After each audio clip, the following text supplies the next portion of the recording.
and you don't think he's nuts. I'm not a psychiatrist, but I know cray when I see it. Lewis Black, live on stage in the Mystic Showroom, Friday, April 26th. Get tickets this Friday at 10 a.m. at the Mystic box office or online at mysticlake.com. For more, visit lewisblack.com. Hey, it's Tom. Going solar is a great way to save on energy costs. By using the sun to power your house, you can feel good about an investment that will last for years. All Energy Solar is a locally trusted turnkey solar installer that's been around since 2009. They provide custom designs and quality installations of solar panel systems that work for your energy needs. One of the best parts about going solar is it's an investment that can pay for itself. Your system can pay back 100% of the installation cost in as little as 8 years. Plus, a system from All Energy Solar can pay back over 300% of its cost over its lifetime. There's also many tax incentives and rebates available, and the experts at All Energy Solar can walk you through the entire process to make sure you're saving as much as possible. So go green, both financially and environmentally, with All Energy Solar. Get a free, no-obligation assessment from All Energy Solar by calling 800-620-3370 or visiting allenergysolar.com. With a look at your AM 950 weather, I'm Patrick Lilia. Cloudy tonight with a low of 29, then Friday sunshine with a high of 44. Hell is Empty and All the Devils Are Here Again offers a much-needed communal laugh and is in the spirit of radical inclusion. Performances are at the Luminary Arts Center in Minneapolis now until November 18th. Get your tickets at interactcenterarts.org. Portions of the following program may be pre-recorded. Portions of Native Roots Radio may be pre-recorded. It's a good day to be indigenous. Get up, stand up. They are going to become more brutal. Couldn't cut, hitting cut again. Because all the hippies were trying to be Indians anyway. They're going to become more repressive because it's a matter of dollars and their illusionary concepts of power. Hey, Victor. We must live in balance with the earth. And also with recent happenings at Wounded Knee. I am awake.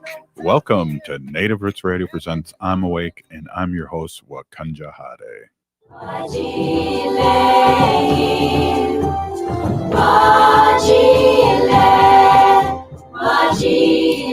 Hey, welcome to Native Roots Radio presents I'm Awake, and I'm your host, Robert Pilot. Hey, we discuss local, national, Native news and events, and as you know, Haley, Native issues are human issues, and human issues are Native issues.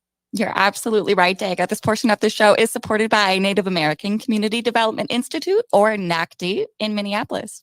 Hey, speaking of which, we have Robert Lilligren, who is the CEO of NACDI, and we are so always fun to have Robert on, and a lot of information here in the Twin Cities and all over Turtle Island.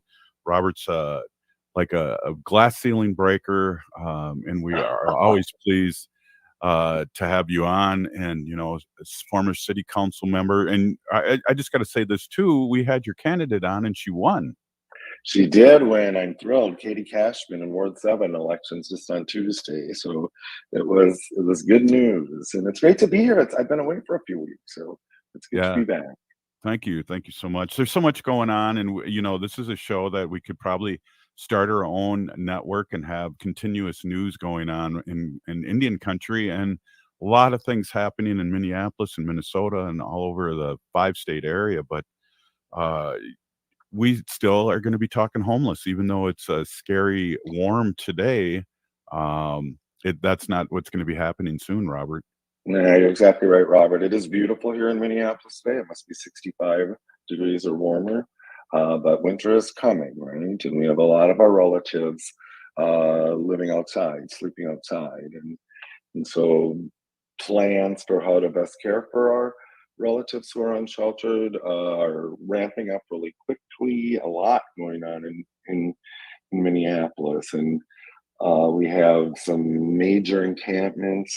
Again, there's one very near the NACDI office called Minokasi, I believe is how you say it, in Ojibwe, and it's a camp community of about 200 people. Wow. And it's on city property, a city private city-owned lot. The mayor called a bunch of us into his office this week to meet on it and to discuss it. And it's difficult. The city has sort of a zero tolerance for encampment, and somehow this encampment has been allowed to remain for about 3.5 months now, and they haven't moved on it. And then the community's very split on this. We all want what's best for our relatives, but we disagree on what the approach is. And so some people are very protective of encampments and protective of the people there. Some of us are more interested in seeing our relatives in more safe and stable housing with the services and support they need. And so it's very dynamic. Yeah, it is. And there's a lot going into it. I know during the Wall of Forgotten Natives, I learned a lot.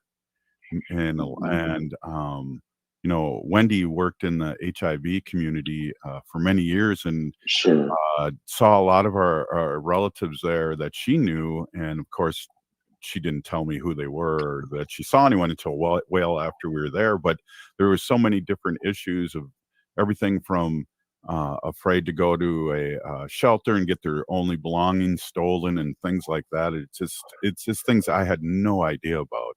Right. Well, and the Wall of Forgotten Natives that you talk about was a really large and high-profile encampment here in Minneapolis. We'd never really seen anything like that. That was 5 years ago. What? If you can believe it, I know. And not much has changed in the system to support our relatives since then. But it was like encampment of about 200 plus tents, maybe some 200-300 people in a very, very public place right in the Native community along the American Indian Cultural Corridor, and it changed a lot of people's perspectives. And it was very telling that when our relatives felt they needed help, they came right into the heart of the community, right, and set up this major encampment. We all learned a lot. These were people that had been living without shelter previously, just not together, right? And it's really reframed the dialogue since then, but not a lot has changed in the system. And I'm sort of part of the system, and I'll take some accountability, but it's been so frustrating. And I remember back during the era of the Wall of Forgotten Natives, our state housing authority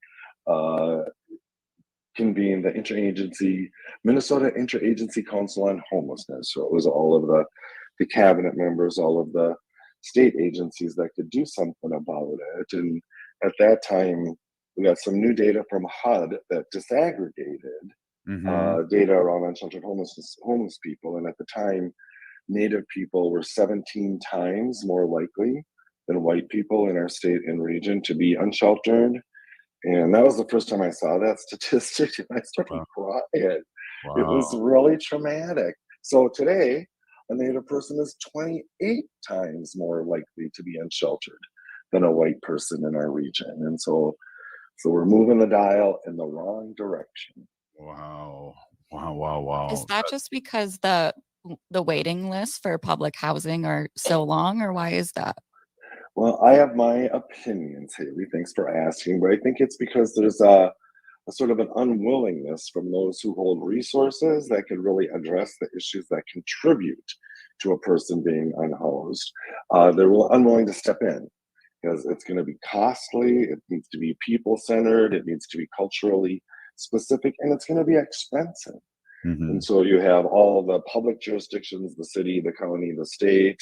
You have the philanthropic resources, the service providers, but none of them are really stepping in to collaborate and commingle their resources. And I suspect that if we were willing to do that and step in with our resources rather than step out and sort of protect our silos, I suspect we haven't enough resources going in to the solutions that we could actually move the dial in the right way. But until something or someone makes us all sit together, put all of our resources on the table and figure out how we can better leverage them, we're going to keep struggling like we are today. Well, it showed, one of the things that COVID showed when we were totally shut down, Robert, is that there is resources. There were resources coming out of the clear blue sky, whether it was for vaccines and all these things. So I'd like to see him make one less B-1 bomber for $1 billion and house everybody that needs housing. Here. And it's more than just housing, right? If the solution were as simple as a roof over someone's head, we'd be solving this, right? There needs to be a solution specific for each individual who isn't housed and each of our relatives living outside, and that's not going to be easy. But I am with you. I think our priorities are misdirected, and that we need to center the people, right? This is very interesting. It's interesting having folks. This current camp has about 200 people living in it, and it's being run in a more community focused, people centered way. Our relatives do ceremony every day there. They're trying to keep order, but it still isn't ideal for someone to be living there. But there's an advantage when you have a bunch of our relatives together. You can engage them. I think of the 200 people at the current camp, big encampment, 125 of them, I think, have housing vouchers, so they can be navigated toward safer, more permanent housing. That is a bit of an advantage of having folks all together. You can touch more people's lives. Yeah. Wow. That's amazing. We got a couple minutes here in the segment. I always like Robert, and I know we talk about a lot of things that are happening, and I always like to get a call to action. What do you think our listeners can do as a call to action?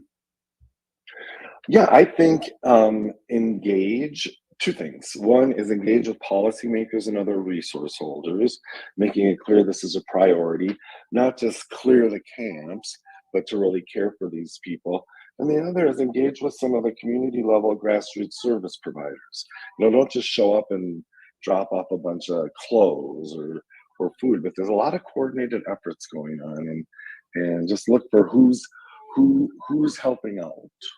Yeah. Wow. Hey, we're here with Robert Lilligren, CEO of Native American Community Development Institute here in the Minnesota Twin Cities, Minneapolis. We'll be right back after this short break. More with Robert.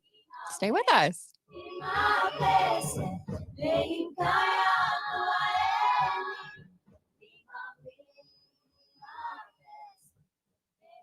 I heard sex trafficking happens a lot in Indian country. What is that? Here are some of the real reasons why sex trafficking happens in Indian country. Unequal gender roles that were forced on us by colonization. Communities don't have enough resources. Silence around domestic and sexual violence. Lack of attention and justice for missing and murdered Indigenous people. There's a lot of behavior that keeps our communities out of balance. These are just a few true reasons why Native communities are targeted by trafficking. When these acts of violence happen in our communities, it opens us all up for exploitation. Sponsored by the Minnesota Indian Women's Sexual Assault Coalition. Back to school season is here. And while this is an exciting time for parents, kids, and educators, let's not forget how far we've come in our battle against COVID-19. We're in a better place, but COVID-19 is still here, and we need to continue to help protect our communities. With the flurry of new schedules and classrooms, let's not overlook the fundamentals of staying safe. Wash your hands regularly and watch for any symptoms like fever, chills, a cough, or shortness of breath. Should you or someone you know have COVID-19 symptoms,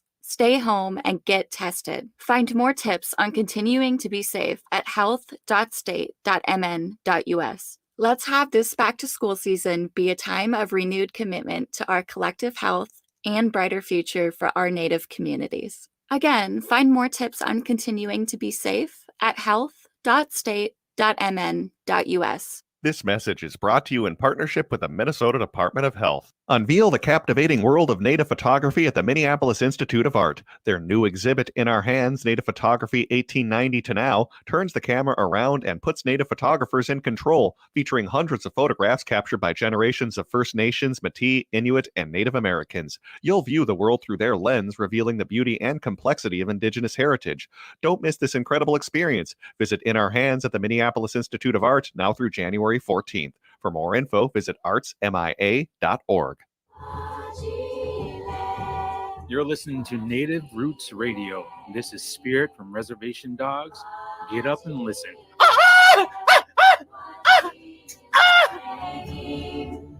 Welcome back to Native Roots Radio presents I'm Awake, and this is Robert Pilot.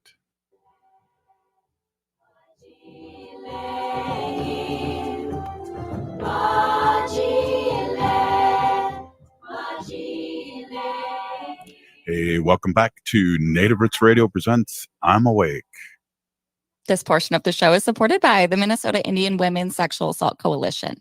Great organization, been with us for over 6 years on Native Roots Radio, and really, I just have to give a shout out too, quick, to the owner of AM 950.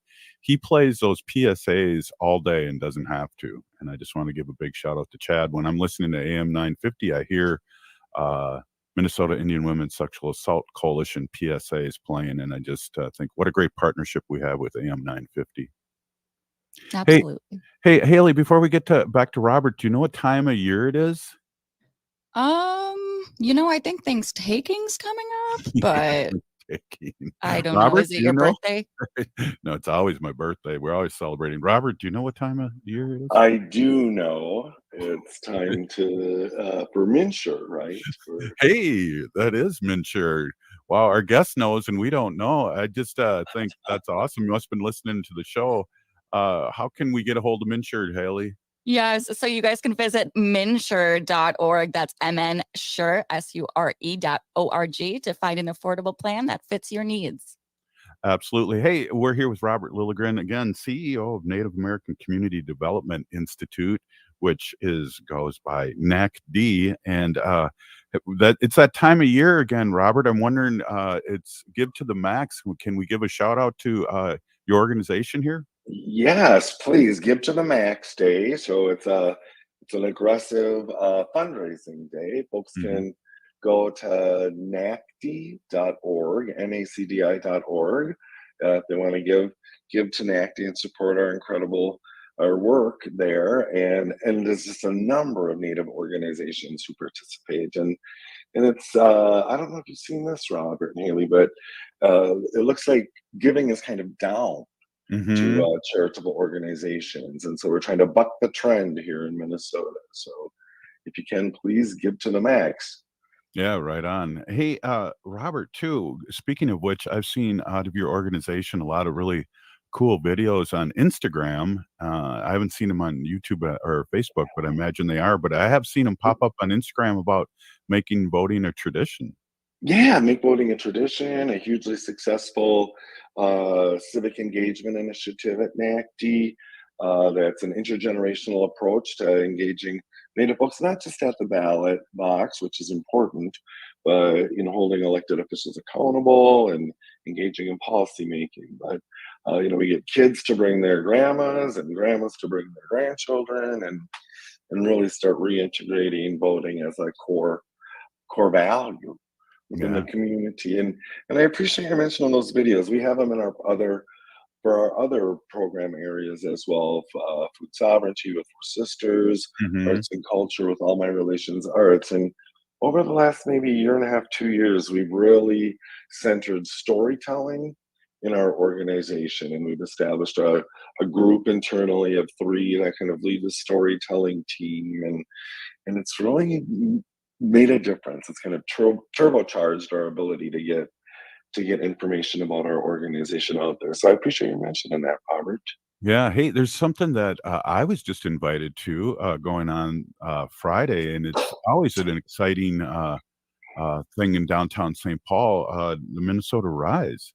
Yeah, Native Rise event. It's called #Native Rise. It's actually happening in Minneapolis this year, Robert. Oh, I don't know.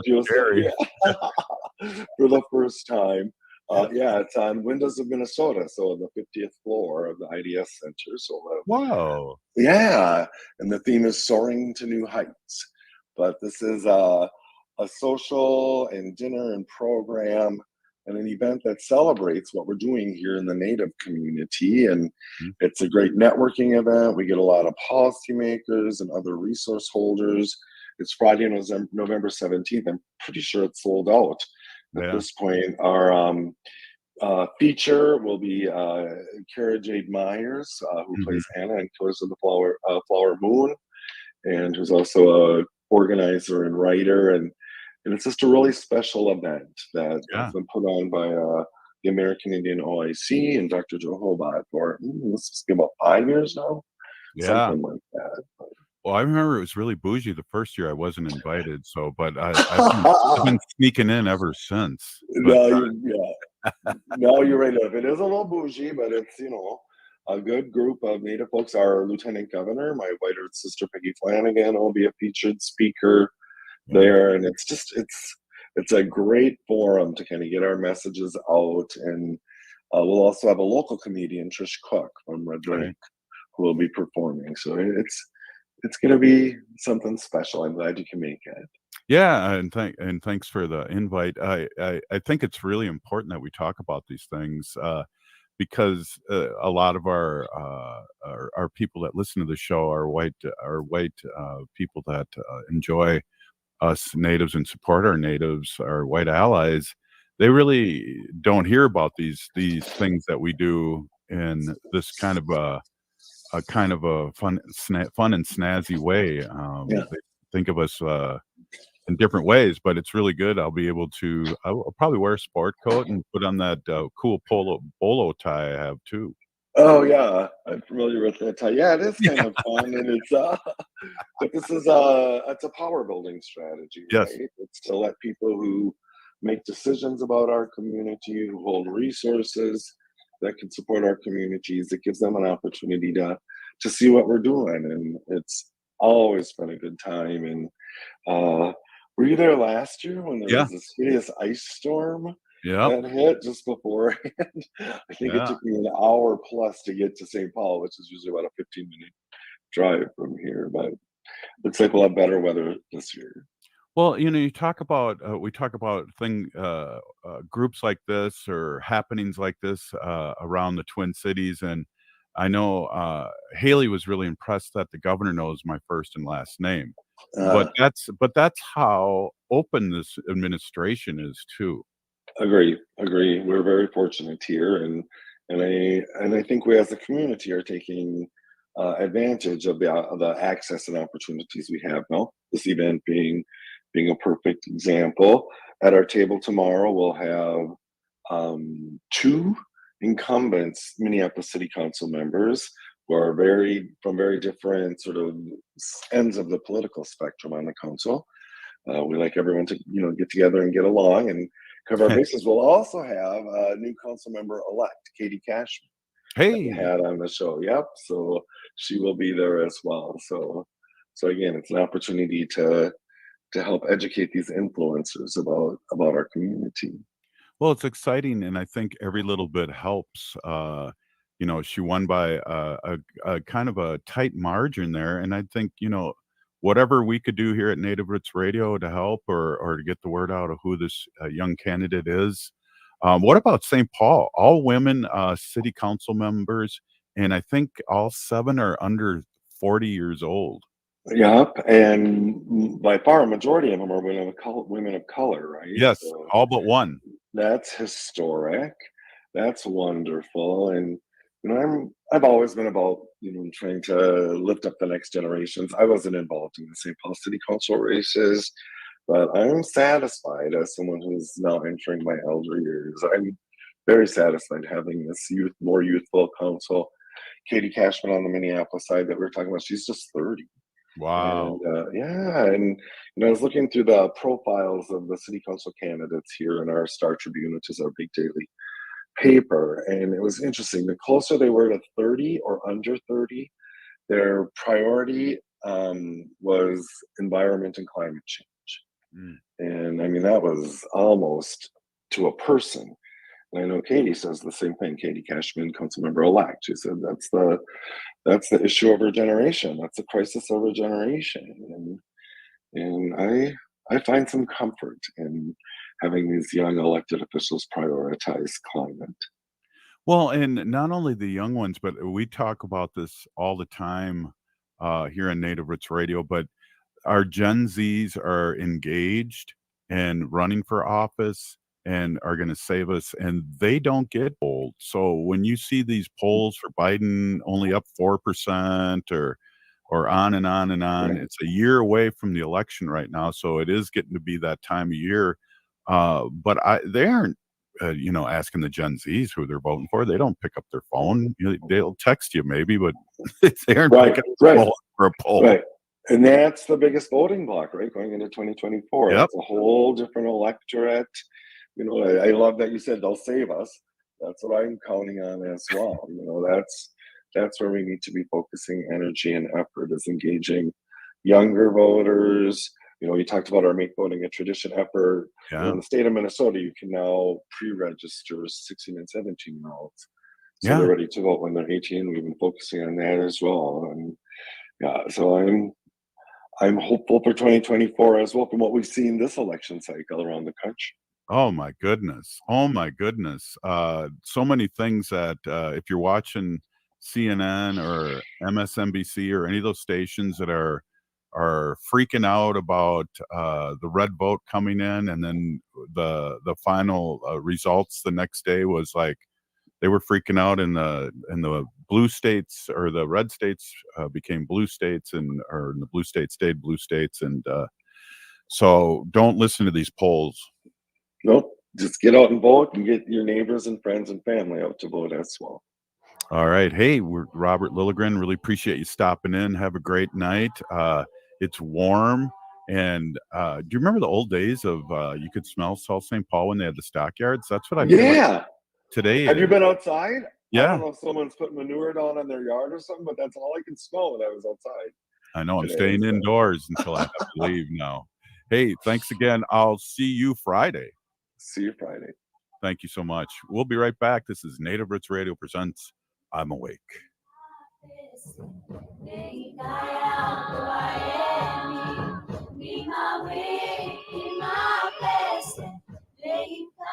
Hi, I'm Claudia with MinSure, Minnesota's official health insurance marketplace. With MinSure, you can compare health plans from multiple companies and get free help from a trusted expert. Whatever health plan you choose with MinSure, it's guaranteed to cover essential benefits, so you can get the care you need. See if you qualify for discounts, available only through MinSure. If you need quality, comprehensive health insurance, get started now at minsure.org.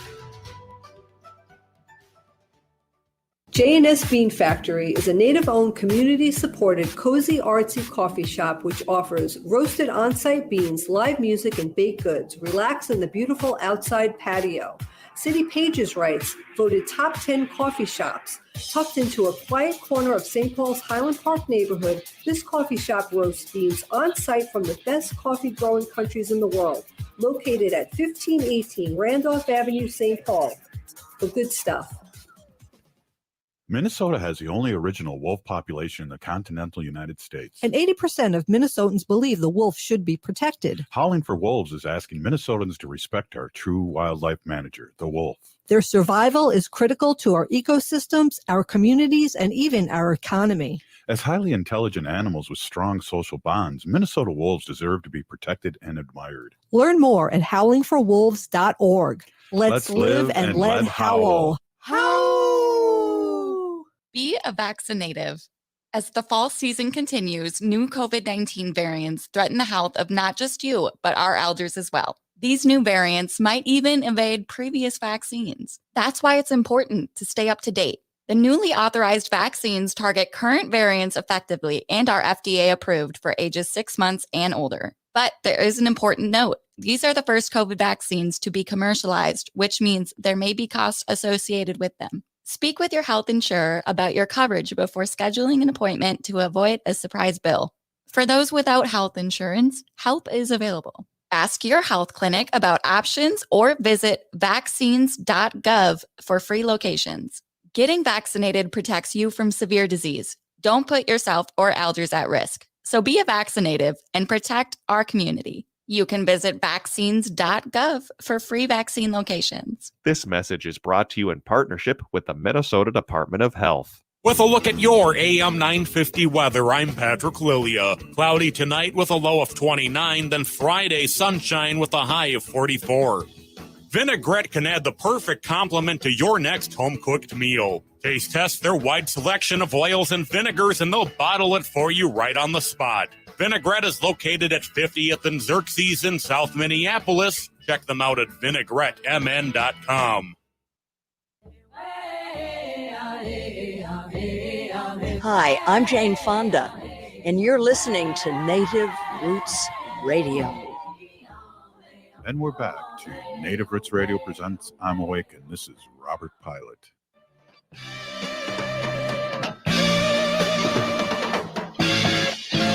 I was watch your dog river.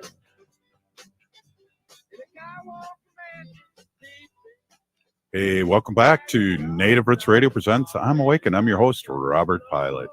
This portion of the show is supported by Native Roots Radio Network on Patreon. That's Native Roots Radio Network on Patreon.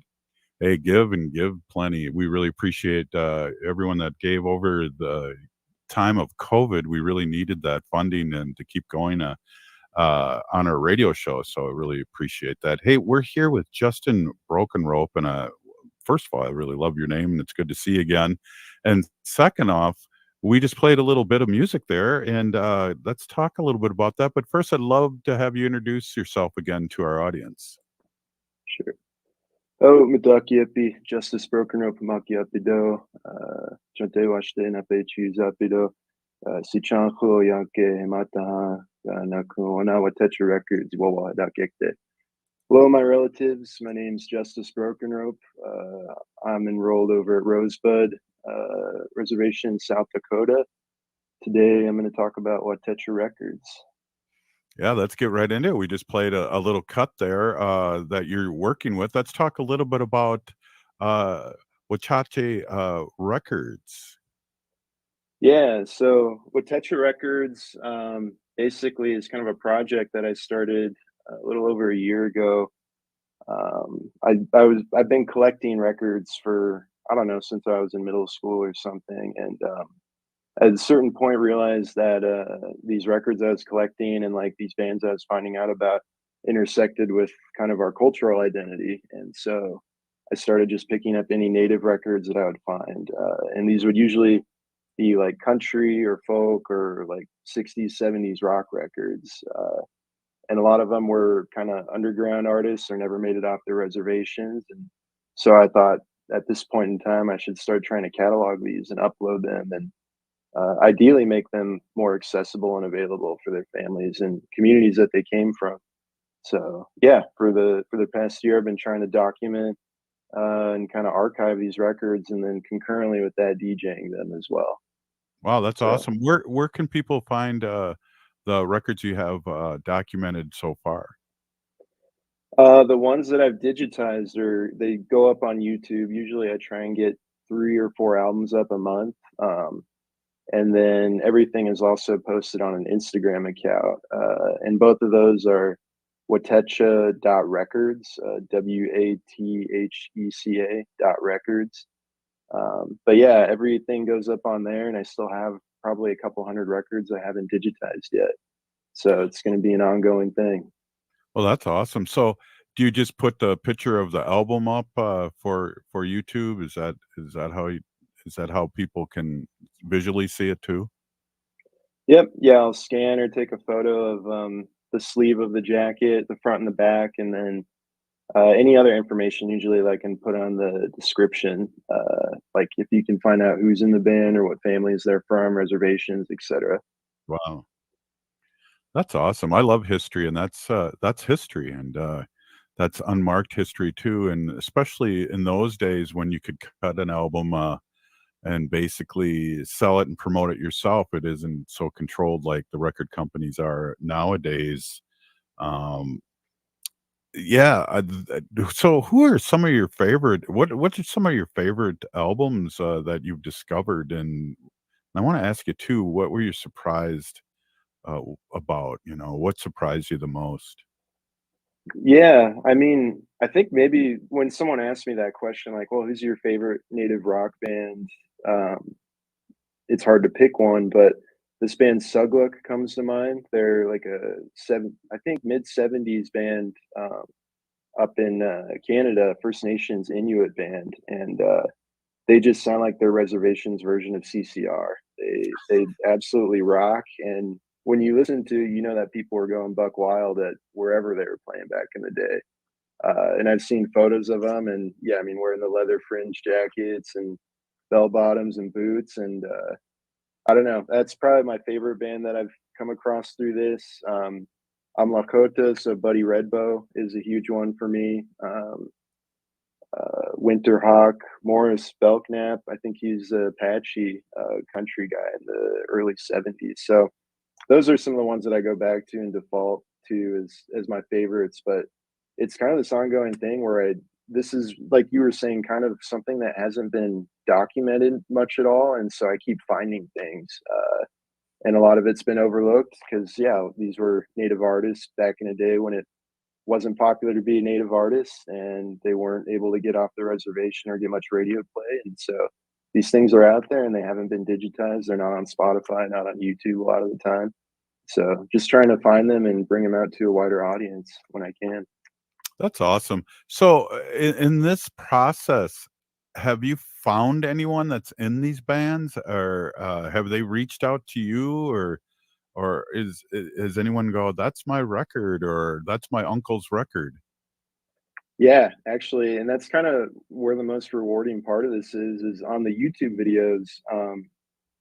They their relatives will comment a lot of the time, and that's been, it's brought tears to my eyes a couple times where I'll see someone who, it's like, oh, my grandma used to play this record while she was cooking. I haven't heard it in 40 years. Or yeah, we used to sing this song when we were in boarding school. Like, it's just some of them can be really heavy, but they're always coming from a really positive place, and it's just great to be able to, I don't know, we live in this era where you can upload anything at any time, but when someone can connect with music like that again that they maybe haven't heard in 40, 50 years, I think that's really powerful. And so for me, that's the most important part, is trying to get these records out there and making it so people can hear them again, because they're hard to find and a lot of them are really expensive sometimes because they're so rare. But I want the families and the communities they're from to hear them first and foremost. That's amazing. You could almost do a whole show on that, do a podcast or whatever on that, because music's good medicine. I was going to ask you too, were there any Chicago-like bands back that you've run into, a horn band of any kind? Because I played trumpet for 40 years. Yeah, I think maybe Archie Kavanaugh, I believe. I can't remember what tribe he is from. One of his records got reissued, but that's more kind of on like almost, there's a lot of like disco beats, but adult contemporary, and so a lot of horns and things like that on that. But yeah, I can send you some stuff that I know of that can track down too. That would be cool, and it would be really cool too is that if you find somebody, we'd love to have them come on and interview them on Native Roots Radio. That would be really cool, because that's a gold mine. That's history. That's music, as you know, with the powwows and all the different songs we have really hit us in our heart. And so, there's we were making music, and we were also in the music business, and not just Robbie Robertson, but thank goodness he was around for when he was around, and we can't add Buffy St. Marie anymore. Oh, we can have a album burning a night or something here on Native Roots Radio, but there's more, and I think that's in all seriousness, that I think that's one of the things that we have to remind ourselves as Native Americans, is that there's a lot more artists out there that are being portrayed, whether it's actors, singers, that are Native American, that are, not getting the thumbs up okayed by our white community, but been in our Native community all these years. Mm-hmm.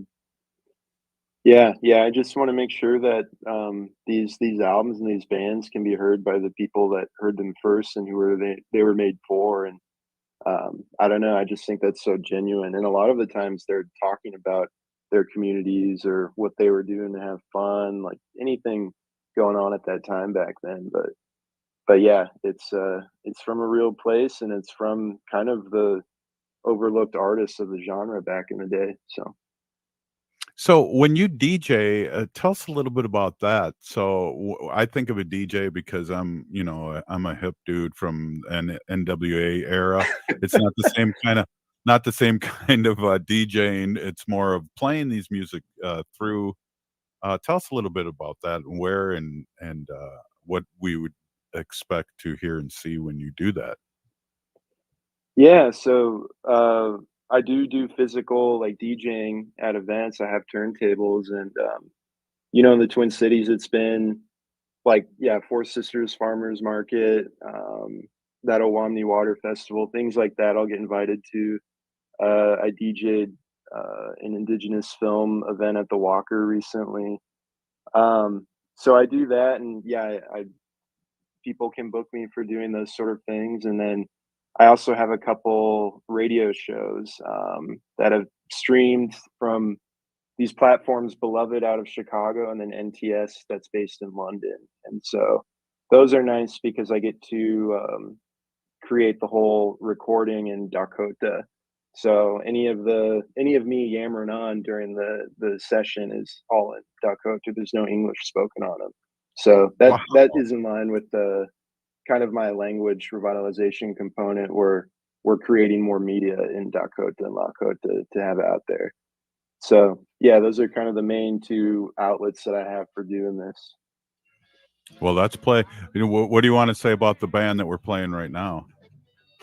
This is Washita Love Child by Jesse Davis, Kiowa guitarist from Oklahoma, but he did sessions with George Harrison, Clapton, Taj Mahal. Just wrote a bunch of bangers and a true rocker. Wow. Hey, so let's talk about the YouTube. What's the YouTube called again? The YouTube's Watheca.records, WATHECA.records, and it's the same with Instagram as well. And then that's also my email for contacting me for gigs or information, things like that. So it's out there. But yeah, if you just look up Watheca Records on Google, you'll find some of the stuff. And hopefully a record that you haven't heard in 30, 40 years. Justin, we got to do this again and have a longer segment, because I think there's more we can dive into. Hey, thanks for coming in, and let's catch up again. And Peeny Gigi, thank you for all your other work too, as a language instructor and keeping our Native community alive. Oh, Pidami,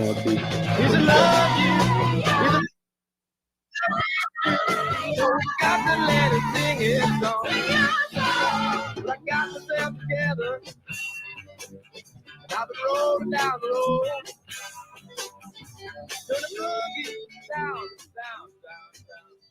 Minnesotans age 65 plus might qualify for Health Partners Minnesota Senior Health Options. The plan includes personal support, coverage for medical, prescription drugs, and dental, plus over 30 extra benefits. Eligibility information is available at healthpartners.com/oneplan. Health Partners is a health plan that contracts with both Medicare and the Minnesota Medical Assistance Medicaid program to provide benefits of both programs to enrollees. Enrollment in Health Partners depends on contract renewal. Are you thinking about college? Consider checking out Minnesota Private Colleges. These 18 nonprofit institutions keep the focus on students with small classes and professors who will get to know you. You'll find students from all backgrounds, and no two colleges are alike. And when it comes to cost, they're more affordable than you think. Find the college that's right for you at mnprivatecolleges.org/possible. mnprivatecolleges.org/possible. Unveil the captivating world of Native photography at the Minneapolis Institute of Art. Their new exhibit, In Our Hands, Native Photography 1890 to Now, turns the camera around and puts Native photographers in control, featuring hundreds of photographs captured by generations of First Nations, Métis, Inuit, and Native Americans. You'll view the world through their lens, revealing the beauty and complexity of Indigenous heritage. Don't miss this incredible experience. Visit In Our Hands at the Minneapolis Institute of Art now through January 14th. For more info, visit artsmia.org. J&S Bean Factory is a Native-owned, community-supported, cozy, artsy coffee shop which offers roasted on-site beans, live music, and baked goods. Relax in the beautiful outside patio. City Pages writes, voted top 10 coffee shops. Tucked into a quiet corner of St. Paul's Highland Park neighborhood, this coffee shop roasts beans on-site from the best coffee-growing countries in the world. Located at 1518 Randolph Avenue, St. Paul. The good stuff.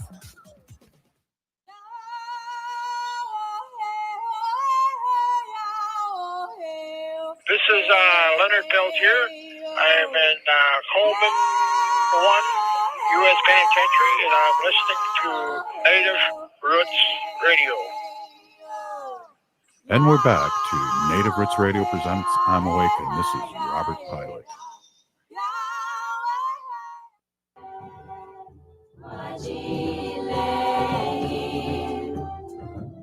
Hey, welcome back to Native Roots Radio presents I'm Awake, and I'm your host, Robert Pilot. This portion of the show is supported by Howling For Wolves, protecting wolves for future generations. Oh,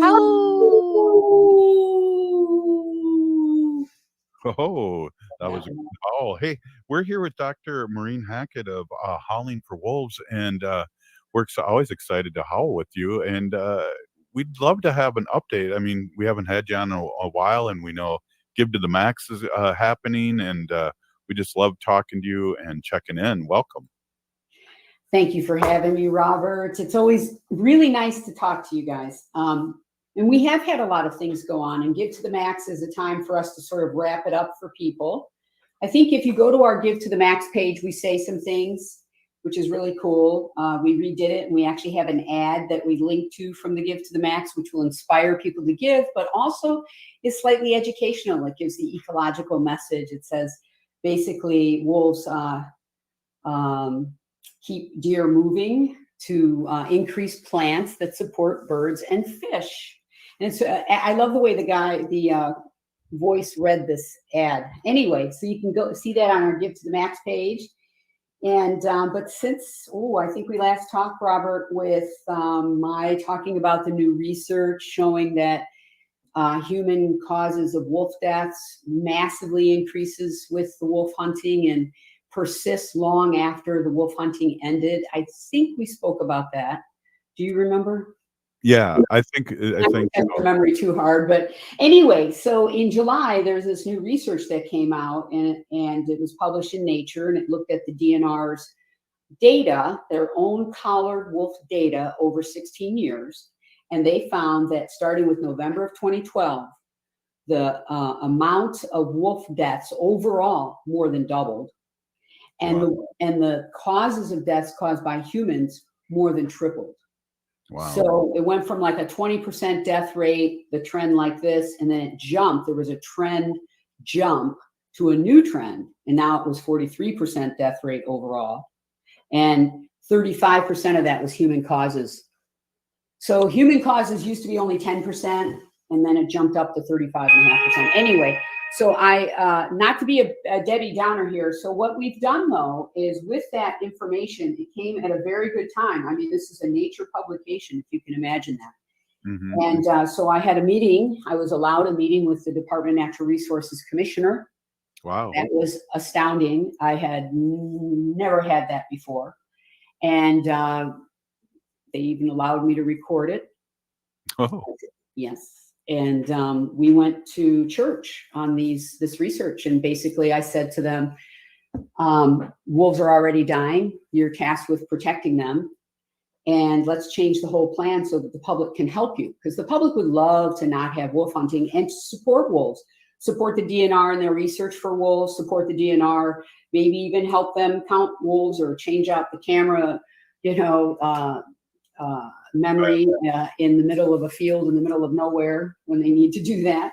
Anyway, so we had this great meeting with the DNR, and then recently we are moving forward with our plans to have legislation, and that is to remove wolf hunting from state law. It's the minimum that we should be doing now that we know wolves are dying so much. That data went through 2019. The hunts ended in 2014. Wow. So the jump in the death rate was drastic and continuous. Anyway, so we had a great event though in the East Metro yesterday in Afton at the historic Afton Inn, and we are partnering with HSUS, Humane Society of the United States. I'm sure Wendy would be very excited to hear about it. Yeah. And we're working together on this legislative effort. And at this town hall meeting, where we had people from Senate District 41, which is Senator Seeberger's district. And Senator Seeberger, we think, needs persuading, but is persuadable. Cool. She's a Democrat. She had a close race. but there's not an election coming up for 3 years for her. Mm-hmm. And we think if we just really get people in the East Metro area to push on their senators this legislative session, that we can influence the few senators we need to influence on the Democratic side. And one is Senator Seeberger, and there are a few others, Senator Frentz in Mankato. So tomorrow night we have a town hall meeting in Mankato. Starts at 6 o'clock. People can walk in. They don't need to pre-register. And it is on our website. Its location, I believe it's at the library in Mankato, 6 o'clock to 7:30. And even Joe Fritz gives a little presentation on the history of the wolf. And then I talk about what we're doing moving forward in legislative session. Would that be tonight, Thursday, or Friday? Tomorrow Okay. night. Which is Tonight, sorry. Ha, ha, ha, ha. Thursday, November 16th. My apologies. no problem. No Yes. problem. Yes. If you're in anywhere in the southern Minnesota district, even if you're not the Mankato district and you want to stop by, please do. I mean, Yeah. we'd love to have you. But anyway, moving forward, we also have this wolf forgiveness bonus program, and we did manage to get a few producers, livestock producers, to take our money, which was very interesting to see the difference between what you think was a true loss and what you think was a fake. Mm-hmm. And I paid out both, but I know when I'm getting fooled, but I won't be fooled twice. What is it? Fool me once, shame on you. Fool me twice, shame on me. Yeah. So we won't get fooled twice, and just like the Who song, we won't get fooled again. Anyway, so on that note, I think that's the update. Well, we got a couple more minutes too. Maybe we can get a little deeper in that buyback. Can you tell our audience what that is? It's called the Wolf Forgiveness Bonus Program. Right. And really the whole point was to turn people's heads. Basically to say, hey, we'll pay you even though you think a wolf killed your livestock, right? We will pay you if you're willing to forgive that wolf and not have the wolf killed. Mm-hmm.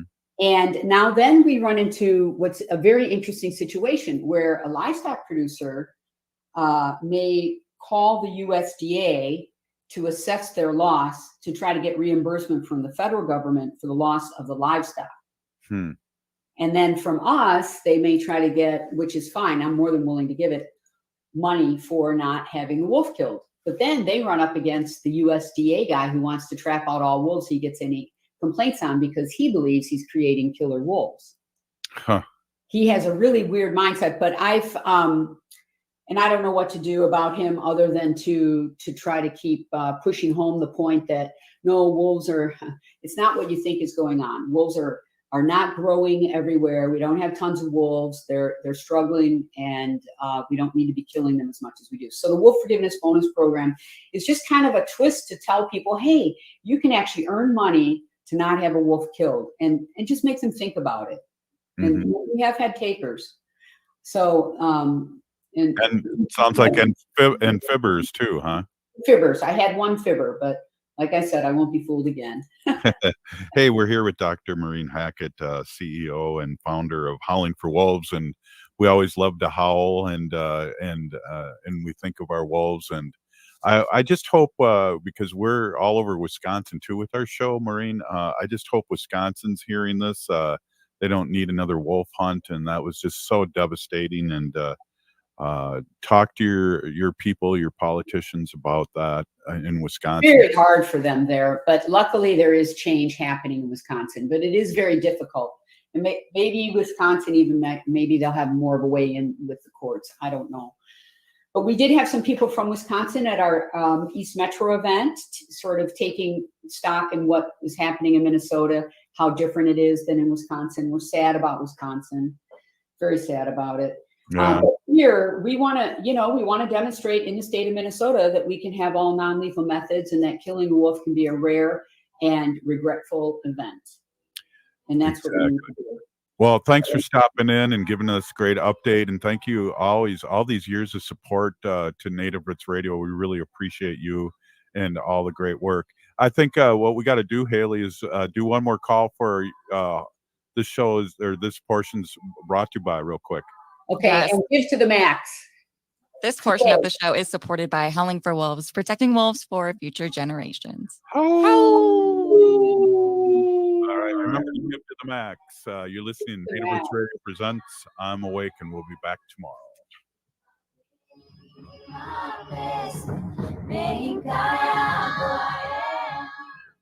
Come see the Trained Chimp. It's the Matt McNeil Show, 3 to 5 p.m. weekday afternoons, right here on AM 950 KTNF St.